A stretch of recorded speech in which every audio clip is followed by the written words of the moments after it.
আজকে উপস্থিত জাতীয় রাজনৈতিক দলগুলোর নেতৃবৃন্দ, জাতীয়তাবাদী গণতান্ত্রিক আন্দোলন এনডিএম এর সেন্ট্রাল কমিটি এবং অন্য সব অঙ্গ সংগঠনের যারা নেতাকর্মীরা আছেন এবং আমার মিডিয়া ভাই ও বোনেরা, আপনাদের সবাইকে আমার সালাম। আসসালামু আলাইকুম ওয়া রাহমাতুল্লাহি ওয়া বারাকাতুহু। আসলে আজকের আমাদের যে কর্মসূচি, যে আয়োজন, অত্যন্ত ভারাক্রান্ত মনে এই আয়োজনের তৈরি করা। পুরো বিশ্বব্যাপী আমরা অনেক বছর ধরে দেখছি মুসলমান জনগোষ্ঠীর উপরে একটা সিভিলাইজেশনাল অত্যাচার চলছে এবং এই সিভিলাইজেশন অত্যাচারের মধ্যে সবচেয়ে প্রমুখ এবং সবচেয়ে সিম্বলিক এবং সবচেয়ে শক্তিশালী হলো মধ্যপ্রাচ্যে ইসরায়েল দেশটার নামে জিওনিস্ট গোষ্ঠীদের দ্বারা পরিচালিত যে অত্যাচার।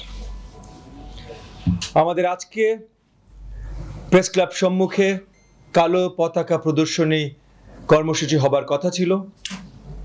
অত্যন্ত প্রতিকূল আবহাওয়ার কারণে সেই কর্মসূচিতে আমরা বদল আনতে বাধ্য হই এবং সেই প্রতিকূল আবহাওয়ার কারণেই অনেক জাতীয় নেতৃবৃন্দ, যেমন জামায়াতে উলামা ইসলামের সিনিয়র নেতা আব্দুর রব ইউসুফি ভাই, ওনাকে যখন আমি প্রথমে দাওয়াত জানাই আজকের কর্মসূচিতে আসার জন্য, উনি জানালেন যে ওনার শারীরিক অবস্থান ভালো না, কিন্তু যখনই উনি আমাদের টপিকটা শুনলেন যে ইসরায়েলের আগ্রাসনের বিরুদ্ধে আমরা কালো পতাকা নিয়ে দাঁড়াচ্ছি, উনি বললেন এইটা ওনার নৈতিক দায়িত্ব যে এই জায়গায় তার আসতে হবে। তবুও এই আবহাওয়ার কারণে আর উনি ওনার শারীরিক কারণে আসতে পারেননি। একইভাবে মুসলিম লীগের মাননীয় মহাসচিব কাজী আবুল খায়ের আসতে পারেননি, আরও কয়েকজন আসতে পারেননি। কিন্তু আমি ধন্যবাদ জানাই বাংলাদেশ খেলাফত মজলিস থেকে তোফাজ্জল হোসেন মিয়াজি ভাই উপস্থিত হয়েছেন এবং খুব সুন্দর বক্তব্য রেখেছেন। আর আমি আমার বক্তব্য শুরুতে প্রথমেই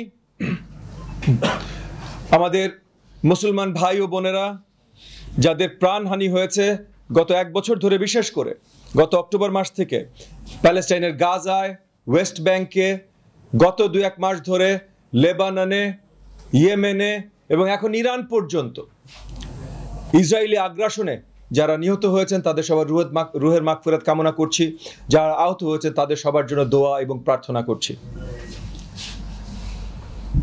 আমি আরেকটা জিনিস আমার বক্তব্য শুরুতেই বলতে চাই যে বাংলাদেশের সরকার থেকে, এই অন্তর্বর্তীকালীন সরকার থেকে আমি জোরদার দাবি জানাচ্ছি তাদের প্রতি যে লেবাননে আমাদের যত বাংলাদেশি ভাই ও বোনেরা আছেন, কারণ আমরা জানি যে প্রবাসী ভাই ও বোনেরা কর্মরত ওইদিকে অনেক আছেন, তাদের সুরক্ষার দিকে সুনজর দেয়া এবং তাদেরকে দেশে ফিরে নিয়ে আসার জন্য সকল ধরনের ব্যবস্থা যেন তারা যত শীঘ্রই সম্ভব তারা নেন, সেটা আশা রাখছি এবং সেটার আবেদন জানাচ্ছি।